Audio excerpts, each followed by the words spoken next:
You're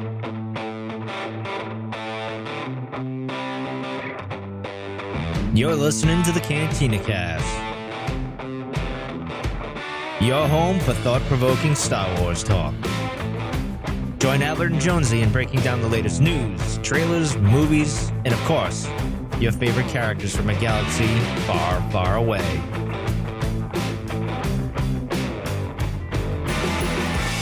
Hello, everybody, and welcome to episode 235, Solo, Han, and Chewie. This is the first of several character breakdowns, mini dissections that we'll be doing over the course of the next few weeks, coming off the trails of Han Solo, or Solo Star Wars story. My name's Albert Padilla, the host of this bucket of bolts that we put together called the Cantina Cast, and joining me tonight is none other than the man himself, and everything you heard about him is true. Mr. Jonesy. Jonesy, how's it going tonight? Doing well, man. Came off a nice long weekend. Got a little refreshed in the refreshment. So that Memorial Day, yeah. Yeah, Memorial Day was kind of nice. You have a good, relaxing, enjoyable weekend. Yep. And I think, like myself, I think you caught a second viewing of Solo. Is that right? You're going on 2 now? Yeah, I've seen it twice now. And actually, I had to eat a little bit of my words because the second time I saw it, I really started to fall in love with the movie. I really, really enjoyed it the second time. Only a couple little things kind of drew me out of it a little bit, but man, I really had a lot of fun the second time watching it. How about you? Yeah, we were doing so we did CAD last night for Patreon members. So if you're not a Patreon user, you don't get to hear that. But you made that comment last night that this was like atypical for you, that you don't normally go into multiple viewings and continue to like something more. Is that always been the case? Yeah, pretty much. Well, I mean, if I like a movie a lot, I'll usually keep liking it a lot. But yeah, right. With the movies that I get nitpicky, especially if there's something nitpicky about it, or if there's something where it just really rubs me wrong, usually over time, my enjoyment will diminish. Those little things will just grow a little bit. And it may not completely kill the movie for me, but they usually just stick out a little bit. And that's when you get up and walk and go get a drink of water or something like that. But this one, there were only a couple moments, and again, like we said in our initial reviews, they were fleeting. They were very tight and very short. And, and I kind of understand why they were there. I just don't necessarily enjoy it as much. But yeah, overall, very atypical for me. But yeah, really happy with it, how it turned out, really. I'm really enjoying this movie more and more. Yeah, I would agree. And then same thing, I think I said my first viewing, as usual, I was sitting there just, not really focused on the movie, trying to have fun. I was too tied up in trying to discern, whose cuts were whose, and the lighting, and, all the other stuff that it didn't allow me to focus on the movie. And this last one, the second time, went in there with the kids, and just as a fan, had a really good time with the movie, even more so than the first one. So I mean, it's got its issues, and it's not absolved of criticism, but it's cool movie. It's actually pretty good. I really enjoyed it. Found myself smiling all over again and laughing with my children. So pretty happy about that. But we'll come back to that in a second, because we definitely want to break down Han and Chewie, maybe dive into a little bit more of what we saw coming out of our second viewing, because I think I picked up on some things I didn't obviously see the first one, and I guess with subsequent viewings, there'll be more and more of that stuff to pull in and dissect. But we got a little bit of news that we want to cover just real quickly.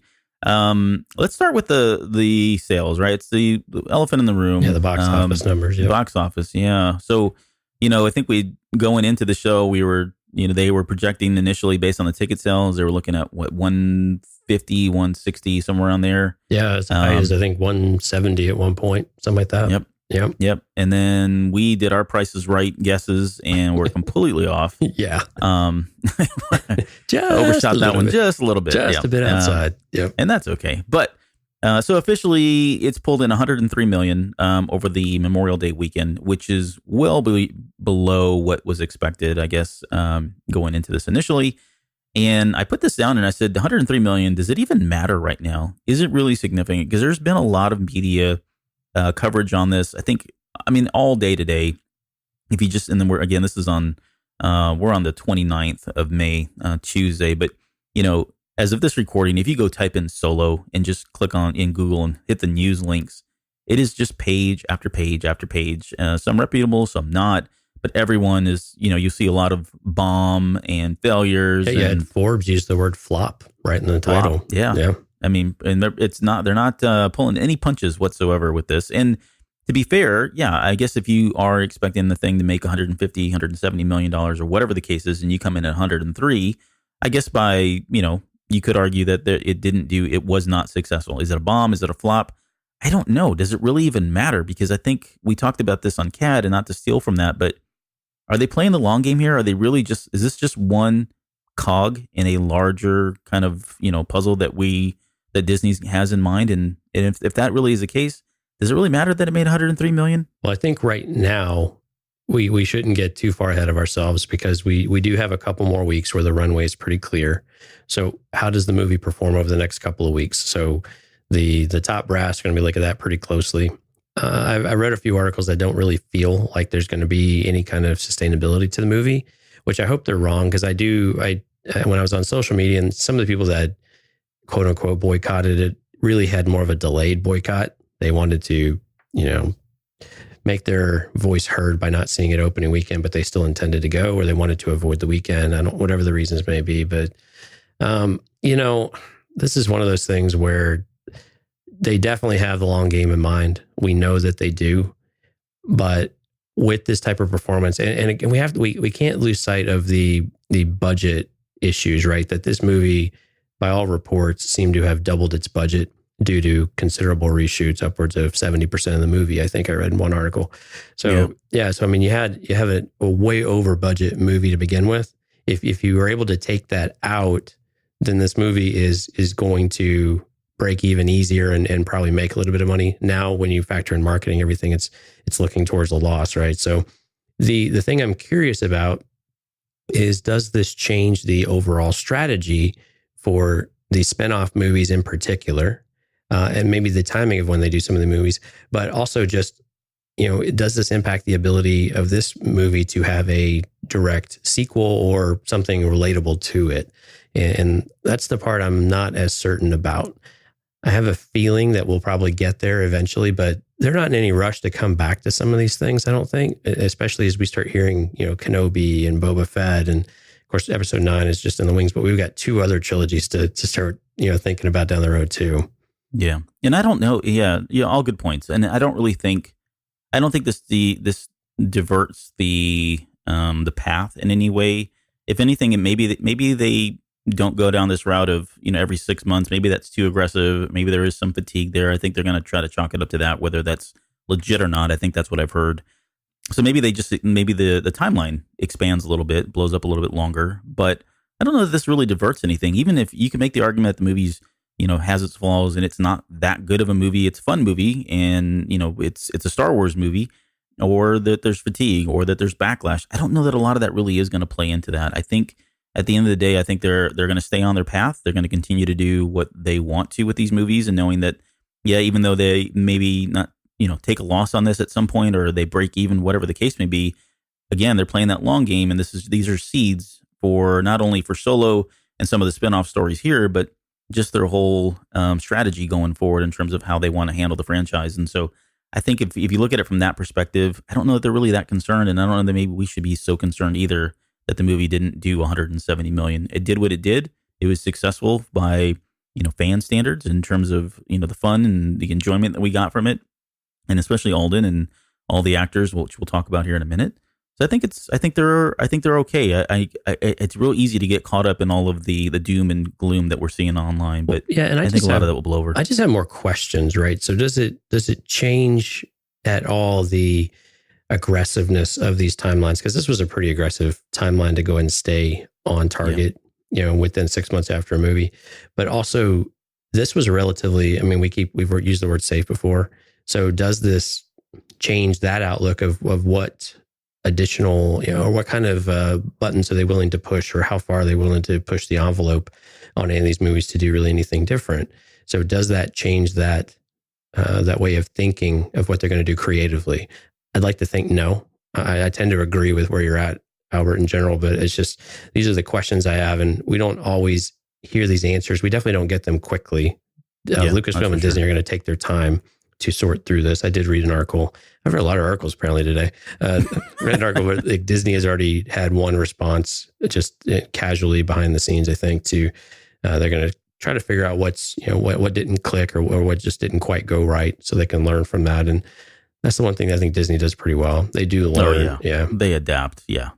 Yeah, absolutely. We're going to be okay. And then they're like, wait, look over here. We've got our brand new Star Wars resort, which we are breaking ground on because my wife informed me of that one because she's the news source for anything park related with Disney. Wow. So bonus topic. There you go. Right. So, all right. Well, enough of that. I guess we'll continue to keep a pulse on how this goes, and we'll report back in depending on how things go one way or the other, and see if anything changes over the next few weeks. But moving on to our second bit of news, and you posted this in here, and I didn't miss. I guess you did do a lot of reading because I missed this one. But Doug Chiang and Andrew Jones have signed on to do the Favreau TV series. So those of you unfamiliar with Doug Chiang, I mean, if you think about, he's an icon for the prequels. Yeah. I mean, for the prequels, this was the guy. All the looks, and he was the main designer. Really nice guy. Had lots of great interviews. And I've seen some of his stuff that he's done with fans, and just, really cool guy. But he's an amazing talent. I'm pretty excited about this, honestly. And it makes me wonder, well, I guess it's the Favreau series. I mean, there's probably no chance that we're going to get a whole lot of Jedi stuff. But that was always my favorite stuff from Chiang, was a lot of the pre-designed stuff, the stuff that he did for the prequels and all the Jedi stuff. But his robot designs are pretty cool, too. Well, his artwork for Phantom Menace in particular, I've got a whole collection of it. And it's fantastic. I mean, you talk about a guy had that inspiration from Ralph McQuarrie, and he was just such a natural fit. And I remember the lead up to that movie, the artwork and the storyboards that they did were phenomenal. And so I'm a huge fan. And for those who aren't familiar with Andrew Jones, the connection between Chiang, Favreau, and Andrew Jones is they all worked on The Jungle Book together. And so The Jungle Book was very popular and very well received. So this is a grouping that's familiar with each other, and it's got some energy behind it to do something, really something we might be really happy with. So yeah, and on top of all that, I mean, you think about it, like somebody with like Chiang worked extremely closely with George Lucas, obviously through all of the Phantom Menace stuff and all the prequels. And if you've seen any of the behind the scenes stuff from those movies, you know that. I mean, they're literally sitting there and he's just showing them designs, and Lucas is going, nope, or yes, and I like that. I don't do this, do that. So he was basically Filoni before Filoni came around. Right, yeah. From an art direction. I mean, really, that's the relationship. No, really, yeah. He was a prototype for this. Yep. So yeah. Anyways, all that to say is, I think we're in good hands. I think visual at least, and from an art direction, I think we're going to be in pretty good hands with that TV series. So yeah, any final comments on that? No, not really. Yeah. So the last two things we got are just kind of, we didn't talk about Celebration. Like the last, I think we were just so caught up in the reaction review that we did, a reaction show that we did. We didn't really get a chance to touch on the fact that, this little thing called Celebration is coming next year. And we're looking at, is it April 10th through the 15th? Is that a Thursday through a Monday? Was that right? I think it's like Wednesday through a Monday. They've extended That's bizarre. it. So yeah, well, we're getting more information here within. Well, by the time this episode drops, it'll just be a few more days before I think tickets officially go on sale. So we'll get a lot more information. But yeah, this appears to be a longer window than what they've had before. And this is going to be is it McKittrick Center? I believe is what it's called. Sorry for people in Chicago who know this stuff better than me. Right, but yeah. It's in Chicago. It's in a massive convention center. I believe it's the biggest in the U.S. So some of the issues that they encountered with Orlando last time out, hopefully. And I think this is a new coordinator too, a new event coordinator as well. So yeah, I know there was a lot of people that had some criticism of the last one. Oh yeah, criticism is probably saying it pretty lightly. we don't use we have to keep this clean lyrics. So yeah, but yeah, they were pretty harsh. So let's just say they were very I mean, and you hear the stories and you're like camping out all night, all morning, and still not being able to get in just doesn't feel right. It doesn't feel good. It doesn't sell your event very well, and so. Hopefully this is going to help with that, or is this going to make it even bigger? So yeah, we'll see. I guess we'll know once the tickets go on sale, and then certainly as the lineup and stuff gets announced, right? But what's going to be happening. The exciting thing for us with Celebration is that we are planning on attending Celebration. So yes, and all three of us, and I say three of us. Oh yeah, Mike Rondo, man, Master Mike Rondo. pulling him out of retirement to come on to head out there. He didn't want to go originally. And I pinged him immediately. As soon as they announced it, I texted him. I was like, hey, you're going, right? He just wanted us to prod him, to make him feel loved. It took us all of about 15 minutes just to tell him he was going. And then, it's okay, and then he signed up. It's okay. We know. Have you been to a celebration before? No, I've never been to Celebration. Okay. I've always watched them. I think the last one I literally took a couple or at least 2 days off and did all the online stuff and watched all that. Oh, wow. So yeah, I was kind of, and that was my only way of really kind of, living vicariously through all those millions of people that I had, didn't know. So that you didn't know and weren't sure you wanted to meet. But they were my best friends for those 2 days. But yeah, so this will be our first time. All three of us will be there. Now we've got a number of all-stars that are our Discord all-stars that'll be there as well. So, obviously we're kind of far out. So as we get closer to that, we will keep you guys posted on, details and all of that. So looking forward to it. Should be a lot of fun. Yeah, this should be a lot of fun. And then lastly, we've got our Cantina Cast, what are we calling this? Keep Cantina Cast Weird event going on. This is June 16th. Did I get that date right? Yep, that's correct. Day before Father's Day, apparently. I was reminded.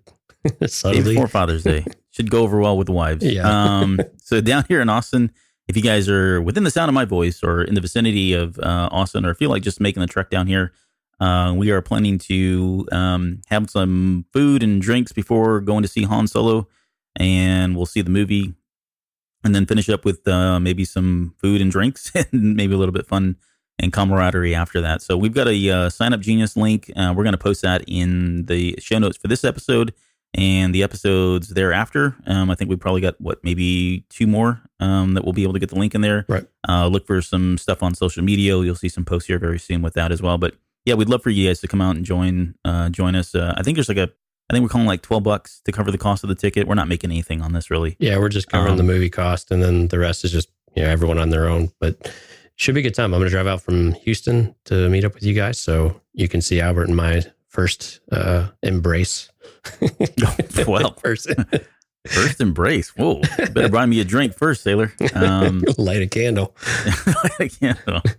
Yeah, that should be a lot of fun. Looking forward to that. Yeah. Too. Yep. All right, so let's get into this. We've got 2 characters that you guys know very well and love. And just a disclaimer, because we are, again, just 4 days off the premiere of Solo: A Star Wars Story. Want to make sure to understand that this is going to have a number of spoilers in it. So if you've not seen the movie just yet, one, you probably shouldn't be listening to this episode. But if you are, go ahead and just turn it off, go see the movie, and come back when you get a chance. So let's start with Han. And what I want to do is just kind of maybe just go kind of chronologically and then kind of dive into a little bit more of the stuff that we didn't really get a chance to get into in the initial reaction show. But earlier, I guess, or what I want to say is when we first see Han and he's part of the White Worm gang, he's got the different costume on. Are we saying he's about age 17 there? 17, 18 years old? Is that about right? I think he's probably still in his, yeah, we had a debate about this in Discord too, because I assumed he was more in his early 20s, but he's somewhere, late teens, maybe early 20s at most. Yeah. So still a young guy in general. Yeah. Somewhere somebody's yelling, because I know someone's already figured this out. I've seen it a few times, and I haven't really, some of this I don't really care too much about. Like, I don't really get so caught up in the timelines. Like, I get it. It's important. It's relevant. I get all that, but you have to understand that, guys, we are so immature for so many years. It just doesn't matter. Yeah. Don't read too much into it. Yeah. Don't read too much into that. But yeah, I just wondered, we didn't seem like to get a whole lot. I mean, we got like the chase scene right at the very beginning, and right. we got Lady Proxima, and we understand what was going on there, but it seemed like that. And we talked about this. That first act was a little clunky. It seemed like it was maybe a little bit rushed. It was dark. Anything else that we didn't get a chance to really kind of cover, or anything that came up in your second viewing that we didn't get a chance to go into at all? Yeah, there were a couple little things. So when he got back to their, you'll have to correct me, with their little hideout or their base of operations, when he came in and he was sneaking around, I was like, why is he sneaking around? I thought he was hiding from someone. Well, I think he was hiding from everybody.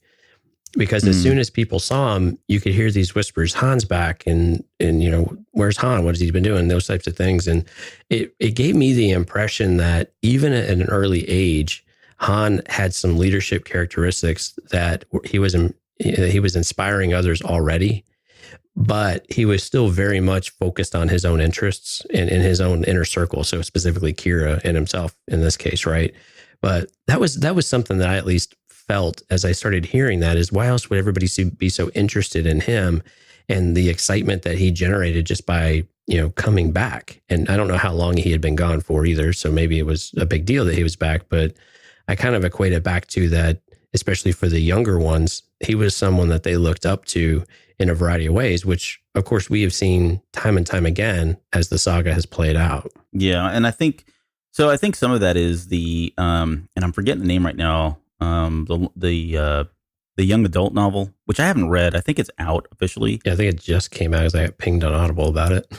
Yeah. But I think that's probably some of what we're seeing. And again, at some point I probably will get to that book. I'm not, burning to read that one. And it's just, I don't know, I've got a lot going on right now, but at some point I will get to it. But I think that's probably where we're seeing that. Cause I did read a little synopsis that they were already kind of in trouble, and, he was already kind of creating that reputation, him and Kira together, honestly. I think there was almost like a competition between the two that supposedly develops in there and then eventually blossoms into like this, romantic relationship. But yeah, I think that's where you're seeing those shades or those echoes of people already knowing who he is, and right. His reputation kind of preceding himself from the adventures in that particular novel. The other thing that stuck out was you get this impression of Han and Kira as well as survivors. And she had brought this up, I think, later in the movie, right? Where, it's not winning the game, it's just surviving. I'm probably paraphrasing that poorly, but that was more or less what I think they were trying to get to. And you see this throughout his life, and this is a big moment or a big series of moments throughout this movie where you get to see that take place. But you just see the resourcefulness and whatever he needs to do to take that next step. And then the one after that, start paraphrasing Rogue One now. You're great. This is when Star Wars has penetrated too much of your life that you don't even know you're doing it. But there's, no, sorry, was it? No. Yeah, that was it. So some of the material that we're covering tonight, definitely want to suggest, if you guys are big fans of the movie, if you haven't picked up the visual guide, this is one of those ones where I think I've gotten more from the visual guide than in movies. I guess some of the previous ones, only because there's a lot of stuff in here that we were talking before we came on the air, that it just seems like there's a lot of material in here that just didn't even make it into the movie at all, like not even a glance of it whatsoever. And so there's a lot of good content there as well. If you apart from the novels, obviously the visual guide's got a lot of great stuff in there. There was one thing that stuck out to me, when in particular in the visual guide, when it's talking about Han Solo, there's a particular quote that says, "Next time somebody hits me, I'm going to hit him back." And I don't remember him. Did he say that in the movie, or was this something? Oh yeah, he said that in the movie. Okay, I must have missed it. And that was when he faces Proxima, and the dude, what she says, he needs to be taught a lesson, and the guy starts beating him. That's right. Yeah. Yes.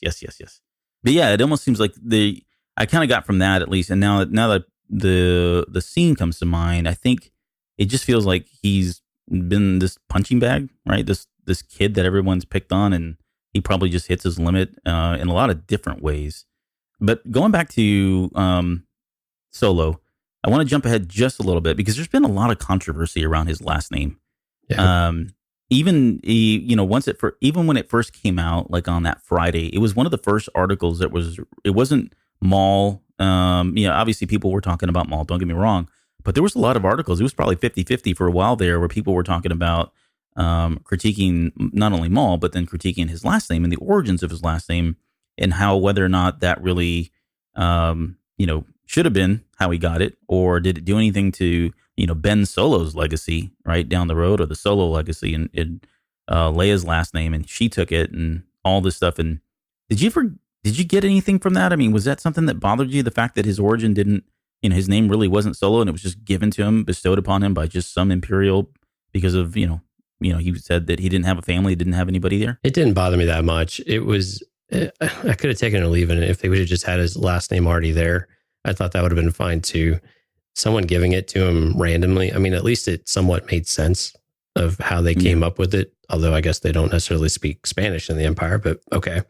So, but it's just one of those things that they felt compelled to do this. And early on, we had been concerned, or well, yeah, concern is probably the right word, of just too many origins. And this is one of those that I could see where people have a little bit of a harder time with it, because it's just another one that you didn't really have to do. It didn't add too much. It was a little bit of a filler in there. But, when I watched it, I didn't roll my eyes. I kind of was like, okay, snickered a little bit at it, but nothing major. But I think, and the reason why I think it went okay was they just rolled with it. They didn't make that big of a deal about it. So it lingered for, that scene was all of 5 or 10 seconds. And so it didn't linger and it moved on. Did it bother you at all? No, it didn't. And this is, so when we did the listener feedback and we were answering questions and I'd already been spoiled, this question, one of the questions came up about whether or not we were going to get too much. And I said, well, I don't want to really say anything. This was the one that I felt like people were probably going to latch on to as being, okay, you've gone too far. You've crossed the line. And I can see the argument. It didn't bother me though, personally. I guess to your point, you made a good point. It was so quick, and it just, maybe because of what was going on in the movie at the time, the pacing and all that, I just, shrugged it off and went, oh, okay, yeah, whatever. But I didn't really even think about the legacy. And even now that I've thought about it and put some time into it and read some of these articles, I think it's a lot. I think it's getting overblown. I really don't think it's that big of a deal. Well, and I've seen some people parallel this with Rey now.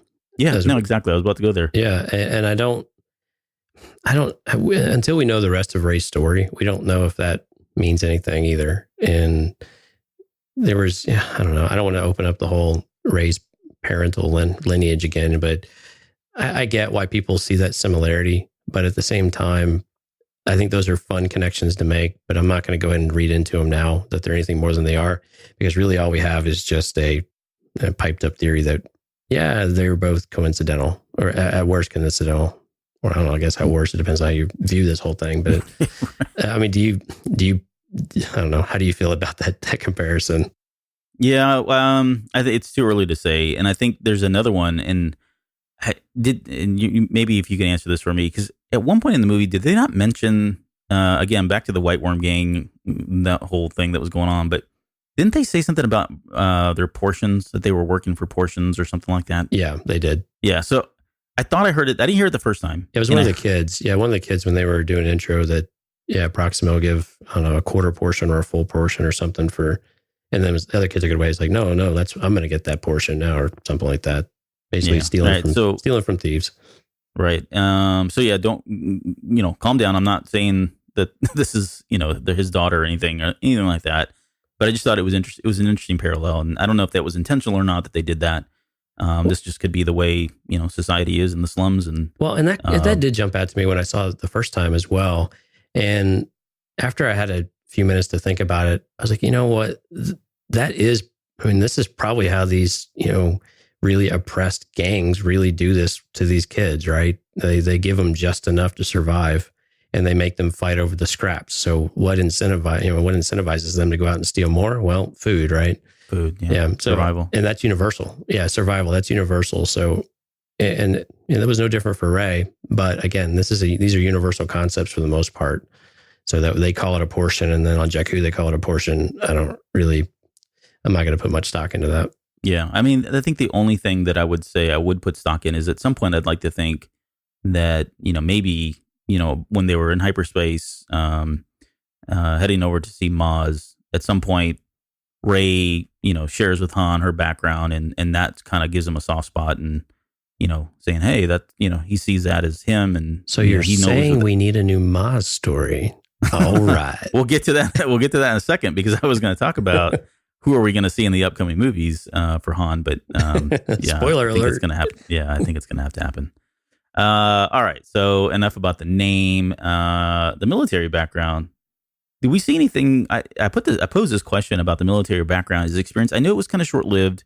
We didn't get a chance to see. There's that one line in the trailer where he said that he got kicked out for using his brain, and I don't think we got that. Again, I don't remember hearing that one particularly, but we know he was enlisted to go be a flyboy, and the next thing you know, he's literally flying, landing, and he was going back to the visual guide. They mentioned in there that he had been kicked out, but they had invested so much time and money into him that they really wanted to make sure that they did something with him, so they put him into the ground troops. Sure, soldiers and soldiers. Yep. Yeah, soldiers are soldiers, right? But did we Can we glean anything from his military experience that we see later on in either the original trilogy or the sequel trilogy? Well, I'm going to assume that he learned something in the Imperial Academy for the Navy. I mean, because he was there for, I'm guessing, a roughly, call it at least 2 years, if not maybe most of the 3, if that was really a 3 years later type of thing. So you figure he learned something, but how much connection is there with the original movies that we're, grew up with? I don't really see much there. But the only thing that came to mind for me was the when they're in Empire, when he's saying if they follow standard protocol, they'll release the trash. Good point.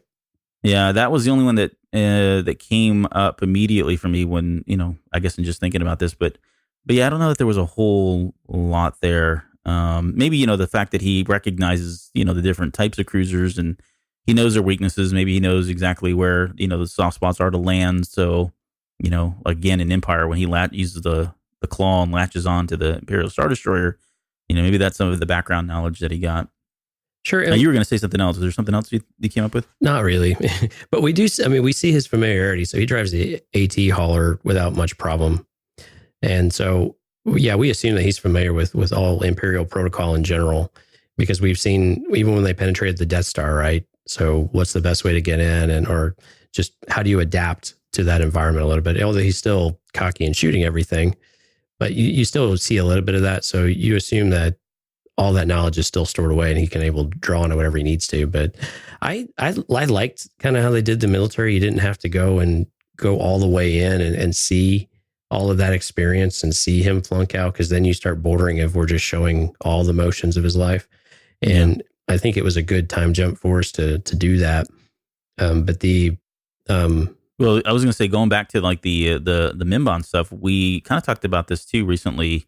It would have been cool to see more of that. Like, I really wanted to see more of that War is Hell stuff that we got. And going back to that visual guide, there's a ton of stuff in there. There's a whole bunch of characters, and I think we found the name of the camp was called Camp Forward. They gave it a proper noun. But yeah, I think we talked about that on CAD last night and wanted to see more of that particular aspect, and really didn't get a whole lot. And that's okay. I guess they were trying to get the story moving, but there definitely was a lot of background stuff that was done for those scenes. Yeah, they really jumped right to it, right? So they basically fast forwarded to the end of the battle, and they survived. And again, keep the story moving. And I think that was one of the things that helped the movie overall, is just keep it moving, and you can still get those development opportunities for the characters. And now you're starting to say, okay, what's Han's motivation to get out of there? Right. Yeah. So he knows he's got to get out and start bringing up these other things about what he needs to accomplish. So I thought that works pretty well. Yeah. So before we get into the daddy issues, one thing that there was an aspect of Han that really resonated with me personally, and that was this whole idea that he was, up until, well, really throughout the whole movie, his whole purpose was to go back to his high school girlfriend, high school sweetheart kind of thing. Right. Like, it was that was really what was defining him. He didn't have a whole lot. He was, obviously really young, real naive. But I thought there was something, real kind of sweet about that, but at the same time, super naive. But, when you look back at what he was doing and just how, I guess I wouldn't say one-dimensional, but he just didn't have a lot going for himself. Did you latch onto that in any way with him? And his, like, he was risking his life and everything for this girl that, he was free. He was a free guy. He was kind of roaming around doing whatever, he's obviously in the military. But even after he met up with Beckett and those guys, he was still kind of going back to Kira. You latch on to any of that stuff? Did it resonate with you at all? Yeah, it did. I think the way I started reconciling in my head, that was the whole future, right? They together were the future. And so it was hard. And we see this in a lot of movies, right? But he's unable to move beyond that relationship. And it's still something there. It's still something real. And where he is naive is to think that nothing else is changing, because he is not changing either. He's basically made himself more stubborn than usual in order with this one singular goal in mind. And so, no, you're absolutely right. I mean, he's stuck in that. He's naive that's going to be, you can never go back home, right? Is the old saying. And that's very true in this story. But yeah, and meanwhile, I mean, she's changing in droves. Like, she's really completely changed. Oh yeah, absolutely. Yeah. She's this, because we're going to talk a little bit more about Kira in a later episode, but she was this very naive and somehow she's got this bright-eyed mentality of the world of what they can accomplish, which is a little weird considering their environment. But hey, it's good to have dreams and hopes.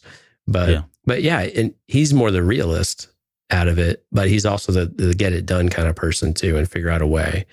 But I mean, it's a driving force for him though. It's something to live for. It's something to drive towards, and it motivates him and keeps him going to look for the next opportunity and one after another with that end goal in mind. So from that perspective, I mean, it highlights his drive and his ingenuity to keep pressing things forward. Yeah.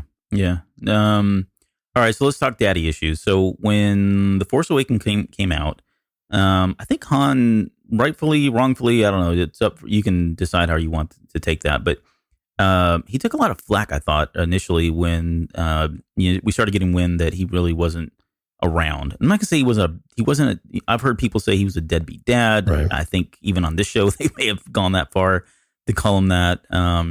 But then here we go in Solo. We learn that he's having that moment with Lando, and they're kind of talking about their parents. And he mentions that he was not close with his father, but I never got the sense that his father was necessarily a deadbeat either. He mentioned that his father was He worked on the white shipyard, I think. Shipyard, yeah. And he was working on that particular model, right, of the Falcon. But you got the sense that his dad really wasn't around. He didn't really know his dad. And it almost felt like, I don't know if that was written intentionally to maybe soften the blow that a later, older Han Solo took with Ben Solo and what came about there. Or I guess to take that one step further, was he just repeating the patterns that this is all he knew, that that's what his dad did to him? And even though he was this big shot, hero in the Rebel Alliance, now he's got a son, and he reverted back to what he knew, which was what his dad did, which was, I'm not going to be around and I've got work to do, and I'll let mom take care of the kids. And ultimately that led to Ben Solo's demise and fall. So any thoughts around that? Did you pick up on that or resonate with you in any way? When you brought it up, I started thinking about it more closely, because then I started thinking, why does he have this connection with the Falcon? And so as I started thinking, I thought, it's just love at first sight because it's an amazing ship and some of the things they were able to do. But then it kept coming back. Okay, his dad worked on it. Is that why he has this connection to it? And then why would he have that connection to it then? Because if they weren't close at all, you could see where this would fill that void. But if they had a bad relationship, then maybe he wouldn't have this or even want this connection back to it, right? And so it's really unclear. It's really hard to see. And this is maybe where some of the novels can help fill in some of the gaps. But it seemed like maybe he just couldn't have that relationship with him for whatever reason. Maybe working all the time and just kind of like Han, I got to go save the galaxy, just clean this mess up, and it's going to go and break again. So maybe some of that you exhibit those behaviors again when you get older, because that's what you grew up with. But I kind of come back to, I just don't know if Han knew how to be a dad as he got older, because he didn't really have responsibility, and he always kept for himself, and he had that harder life for a number of years throughout his life. So I'm just curious if he didn't know how to fill that void for Ben when he was growing up. So it's not so much a deadbeat dad, he just didn't know, and he's not a real patient guy either, right? So I mean, you can call those not great dad qualities, but it's easy. I mean, you're a father, I'm a father. It's really easy to just throw your hands up and say, I give up. I don't know what to do for you, kid, because you were just driving me insane. And I can only imagine if I had a kid that was gifted or had special needs or something like that, and how much more challenging that might be on a family and on a father and a mother. So it's difficult to really say, though.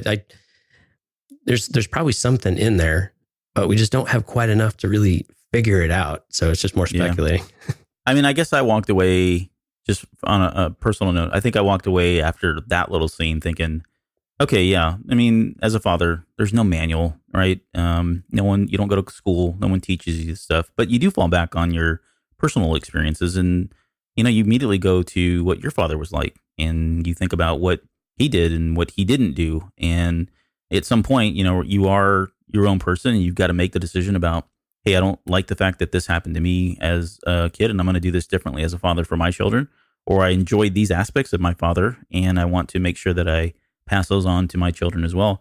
And I think for me, I think this line just kind of, it did soften the blow for me, because I was one of the people that fell into the camp of, wow, he just kind of let his son be nobody, and, or just kind of he was too busy with work and didn't want to be the dad. And really it softened the blow, because I think now looking at this, it was, for me, it's more of, well, he never really had a good instructor. Dad wasn't around for whatever reason. And, he just didn't learn it. He didn't learn that skill. He didn't know what a good model, he didn't know what good looked like in terms of fatherhood. And so what did he fall back to? He fell back to the only thing he really knew, which was work and, being a smuggler. So yeah, again, not absolving him of his parental responsibilities, but I guess with the bigger story here between him and Lando is, again, we got two more characters who have daddy issues, right? There's more father and son stuff, baggage that's going on in Star Wars land. So yeah, and that's probably a good segue into Beckett, right? So Beckett shows up, and now we've got another semi-father figure. Would you consider that? Yeah, I mean, it was. I was expecting it to be longer, I think, in terms of the story. I guess I've never really sat down and tried to put together how long, from the minute he meets Beckett, how long is that time span? I don't even know that we know, but I don't know if he had that much of an impact on him. I would say if he did, and this was a father figure, he shot his father figure. So that seems a little, traumatic. Right. But yeah, I don't know that we've actually put together with it. Yeah. Yeah. I mean, yeah. So yeah, and I think the question you'd pose, at least for this show, was who had the bigger impact on Solo? Was it Beckett or Kira? Yeah, that's kind of a tough one. And the reason why I asked this question, or where my thought was around this question, was for the Solo that we see in A New Hope, like which of these may have had a bigger shaping on his character. And it's kind of interesting because you can see both definitely gave him some trust issues, right? So yeah, that's right. Right. But the true deception came from Kira. I think he always kind of suspected, Beckett was just in it for himself. He could kind of understand that a little bit better. Mm-hmm. And he expected that double cross on some level, right? So, but Kira came from a different place. Like you had said before, this was someone that he had committed his life to finding, committed his life to spending the rest of his life with her, and just for that to be ripped away and really just for her to abandon him. Yeah, she literally floated away right before his eyes. Yeah, I mean, the question I kind of had was, did she leave him to die, or did she just expect that he would find a way? And so, yeah, I would imagine, especially since we know she's got a soft spot for him, right? Yeah. I think they made that pretty clear, even though she did kind of leave him.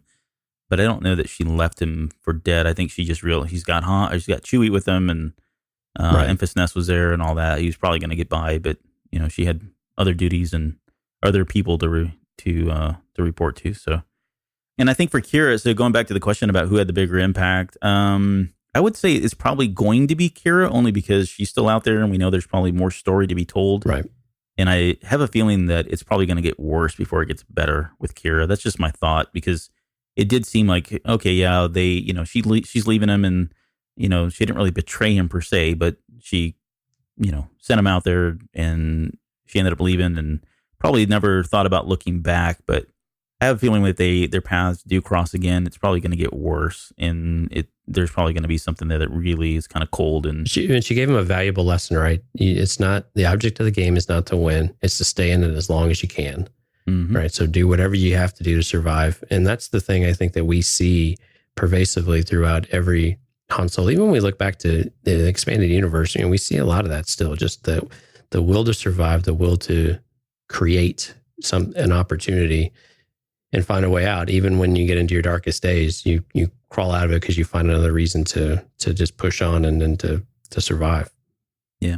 So the last thing for Han, because I would definitely want to get to Chewie. We're already on the 45-minute mark here, but one thing for Han, and I kind of threw this in last minute, so hopefully I don't catch you off guard here, but it got me thinking about the recasts and I guess the casting of Alden, and whether or not there was a lot of people that felt rightfully that we shouldn't be touching Han Solo. We shouldn't recast him. And I think by and large, most people, at least, in the circles that I run around with and social media spheres and all that, seem to be pretty on board at the fact that Alden was Han Solo. Yeah, right. So is this, I guess the question I'm trying to ask is, are the characters bigger than the actors? And I'm going to specifically call out Leia at this point because I'm not, I don't want to advocate that we need to recast her for anything. I'm not going there right now. I'm just asking, now that we've seen somebody come in, step in, do this, and we could throw in Donald Glover as well.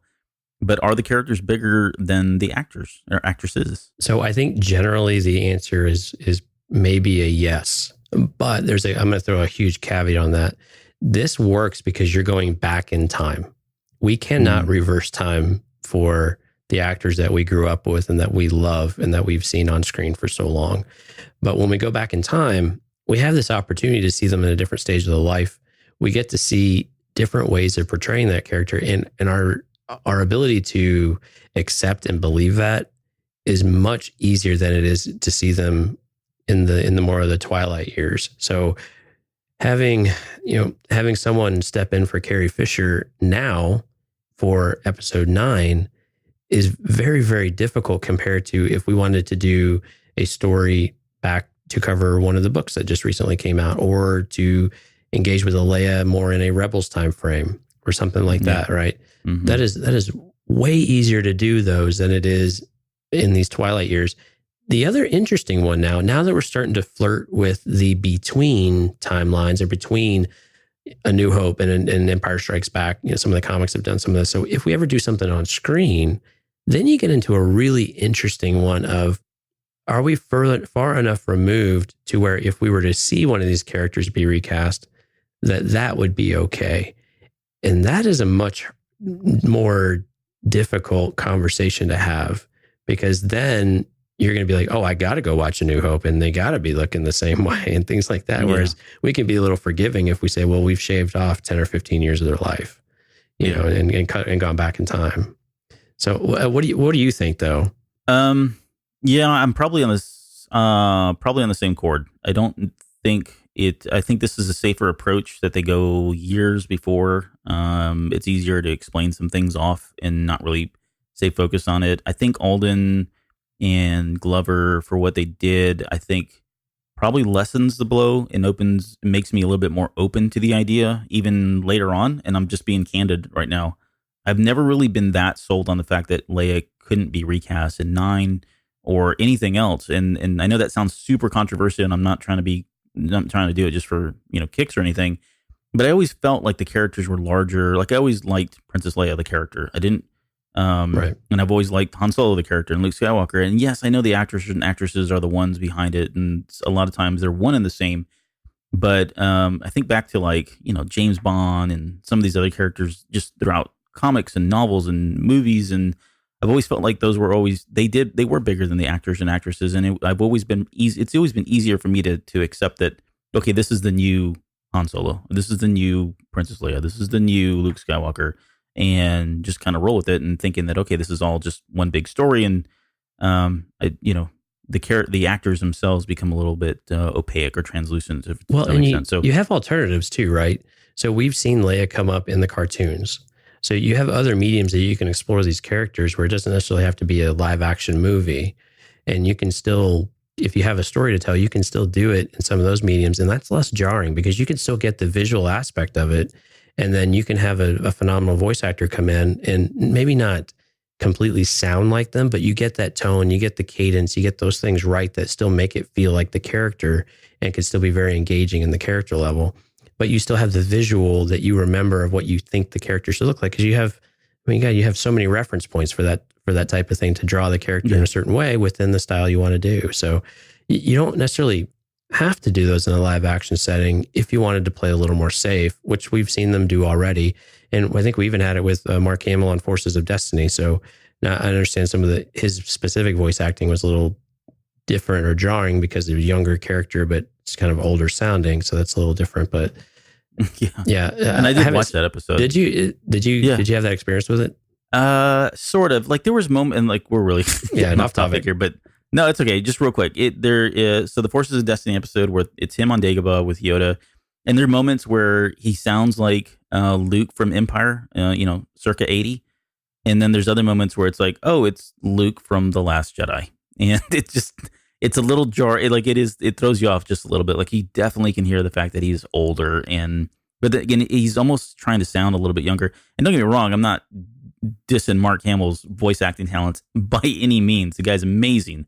Probably one of the best, if not the best voice actor out there. Yeah, great voice actor. But yeah, it is. There are moments where it stands out. It sticks out a little bit, but it's not, I mean, again, that's for my 4-year-old daughter. It's not really for me. And she doesn't care. So. All right. Chewbacca. Well, enough of that. We can, let's talk about Chewbacca.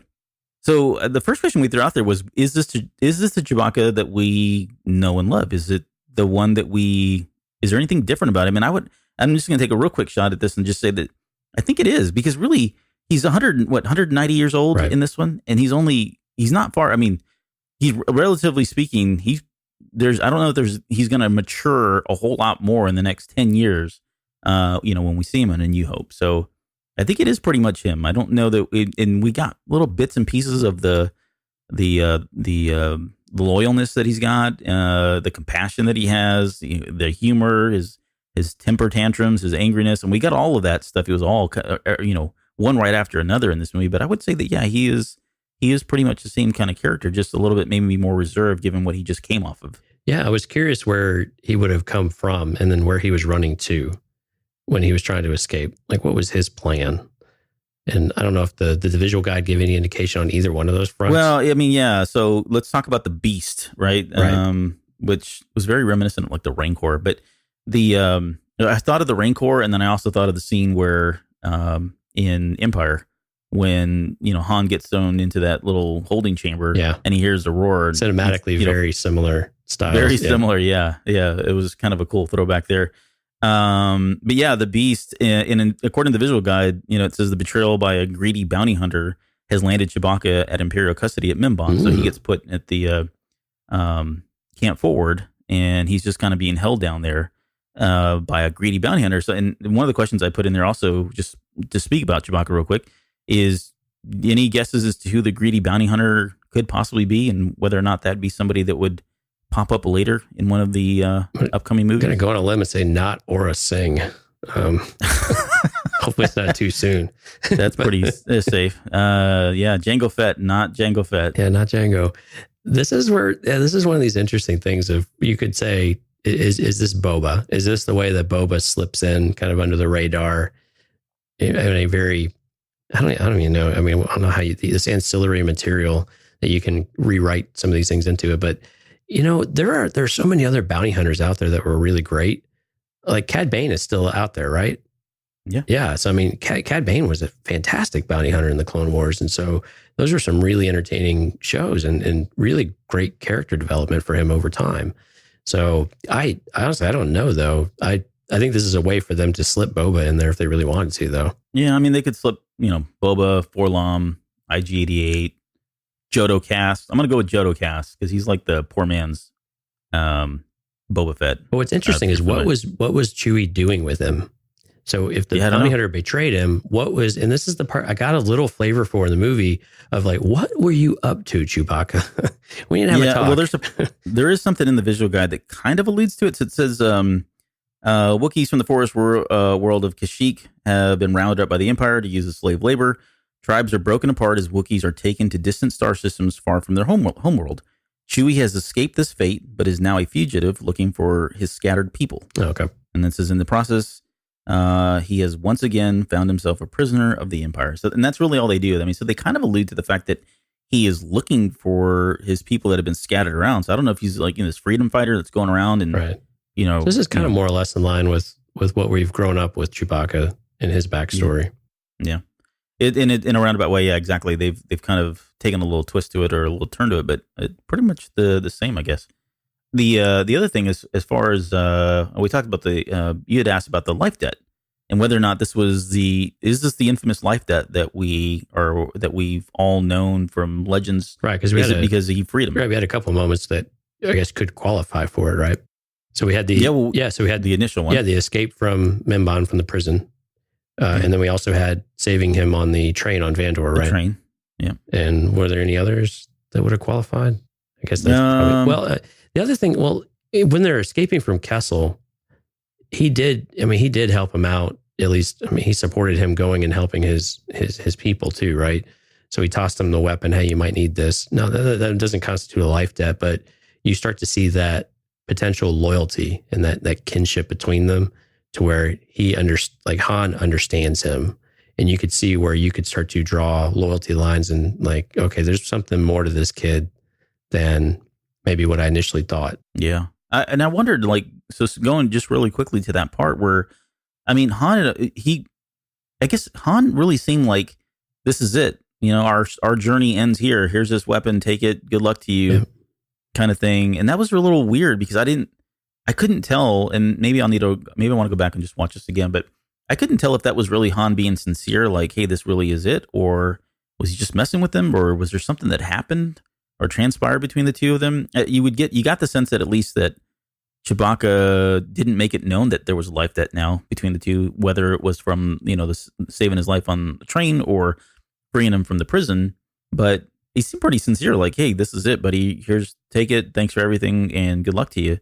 Did you get that from that moment? Do you think that was really the case, or was it? I do. Him just saying, we'll see you in a little bit. No, I really do. I thought, he sees his people. Why wouldn't he go with them, right? And when you feel compelled, clearly Chewie was conflicted, and Han helped him make that choice.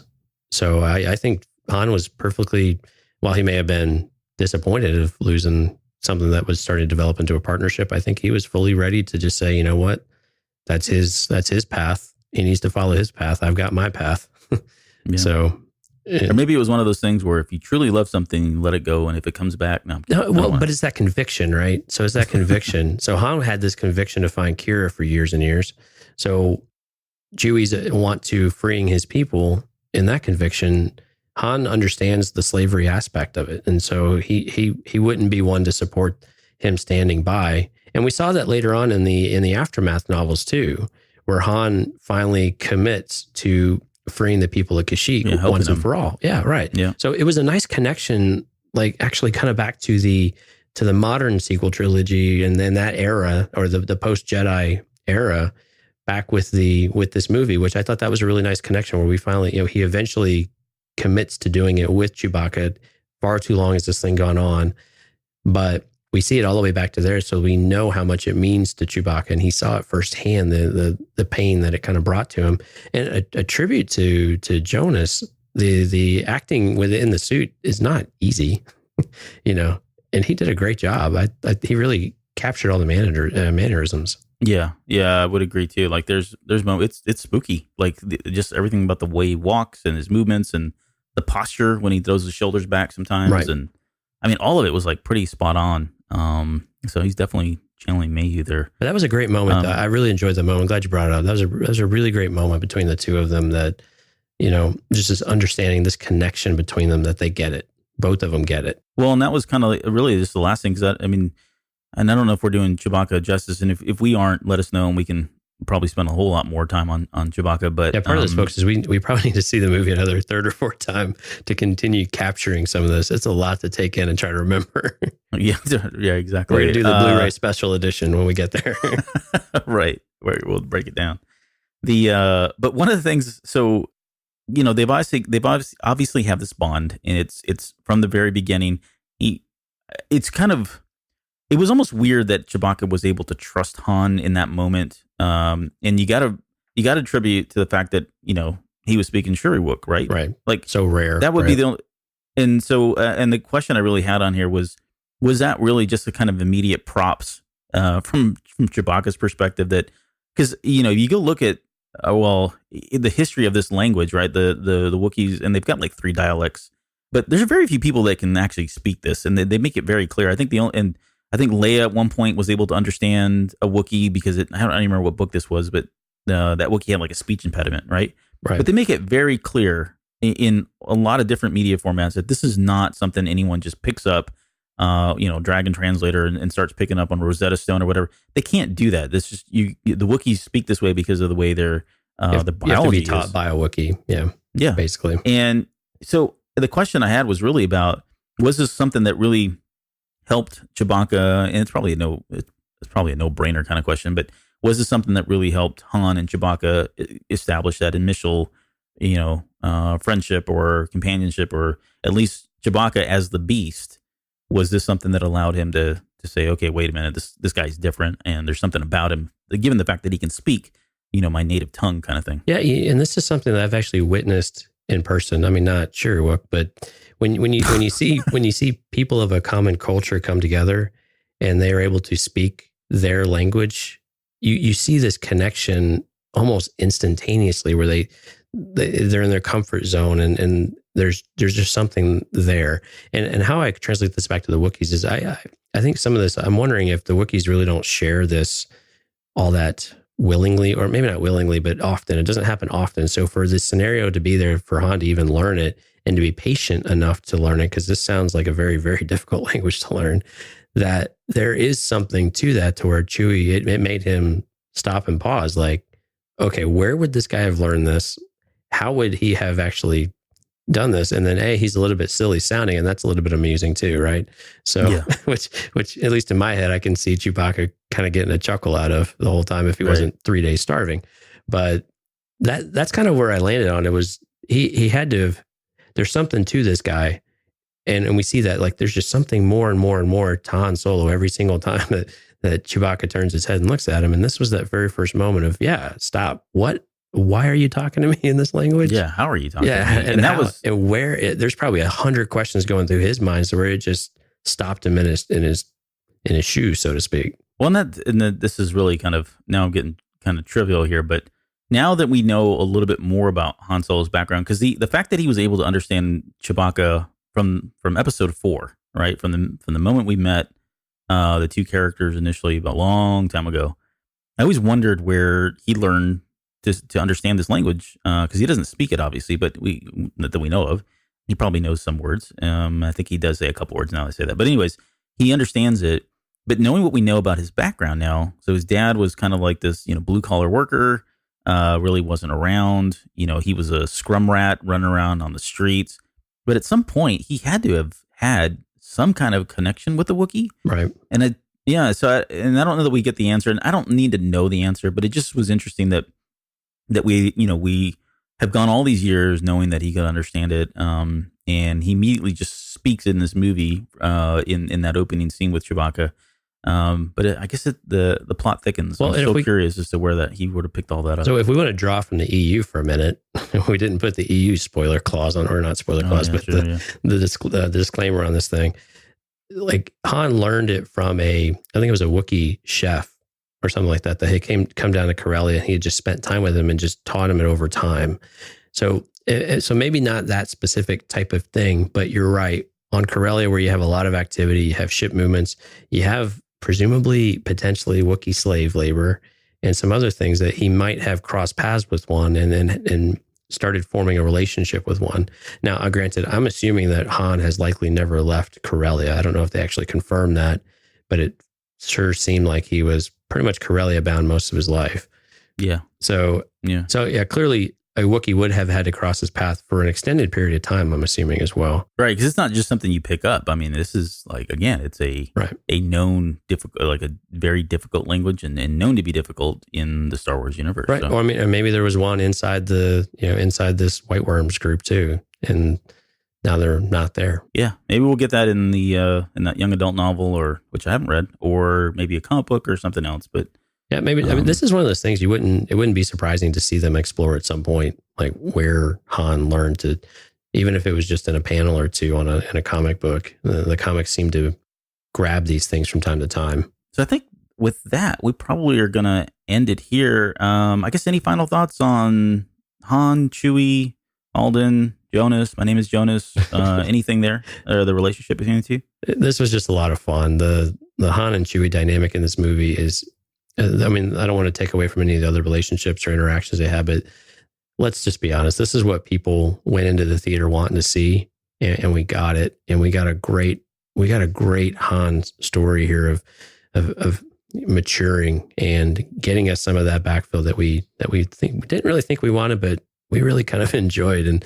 And seeing him and Chewbacca, that relationship and the looks and the interaction was just so much fun. I really enjoyed it, and now I find myself craving more. And I really do want this just to be in some of the ancillary material, so you don't have to know all this stuff. But if you wanna, you got it, and it can be a little bit fun that way too. Yeah, I would agree 100% on everything there. This was really cool to finally see them and see their origin story in canon.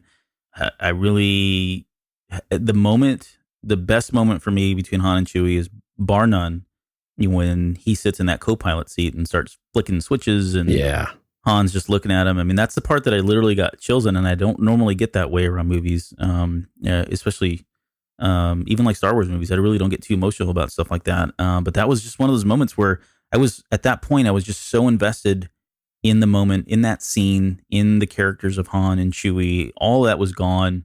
And to see them, do all that and working together like that in the cockpit was just, really movie magic for me. So it was a great team up, a great relationship. I think they knocked it out of the park with the two characters here. And like you, I think it left me open for just wanting a whole lot more. I'm pretty excited about the novelization, which by the way got announced, I think today, for later in the fall. So I'm probably going to pick that up because there's a lot of story here there's usually a lot of story that comes in the novels that we don't get in the movies. And so I am interested to see how that, what's in there. And I think it'll help me get by until we get another. And when I think about my favorite moment, the cockpit was probably the top one as well. But when I saw it the second time, their interaction on Kessel, where he told Chewie to go save his folks or his people. I don't want to say his folks. Sorry, Southern coming through here. That one really started to have a lot more weight to it when I saw it. And that's why I was really happy we brought it up here today, because that was really a great scene as well, where you start to see that understanding between them. But I'd really love to hear what everyone else thought too, what their favorite moment was and just their favorite, even if it's just the character by themselves. I'd love to hear it because we get all sorts of great ideas from all over the place, and they're a lot of fun to talk. So hit us up at all the normal places, which you're going to kindly go over right now. I can see. Yeah, as a matter of fact, nice segue. Thank you for setting that up. So yeah, if you want to follow us on Instagram, we are at The Cantina Cast, on Twitter at The Cantina Cast, Facebook /The Cantina Cast. If you'd like to drop us an email, you can do so at cantinacastfanmail@gmail.com. We've got our Discord server in the show notes. That's usually where people go to tell us how much they love us. No, they don't really tell us that, but they definitely share some of their moments and feedback. So drop by there if you haven't had a chance. There's a great group of people that are constantly on there. We'd love to see you there as well. Any final thoughts before we go? No. If you like what you hear, considering giving us a follow over on Patreon and seeing if we could do some Cantina After Dark. We just published a new one. And then TeePublic, as always, has got some great merchandise. Yeah, get your stickers while they're hot. That's going to do it for us. We'll be back next week with the listener feedback show. So you'll see some social media stuff on there. Patreon members will probably hear this before everyone else, but everyone else will get it via social media. So we'll be looking for questions and just general feedback about Solo, the movie, and we'll try to answer those much like we did just a couple weeks ago going into the movie. So with that, we'll end it here, and we will see you guys next week. Thanks, everyone.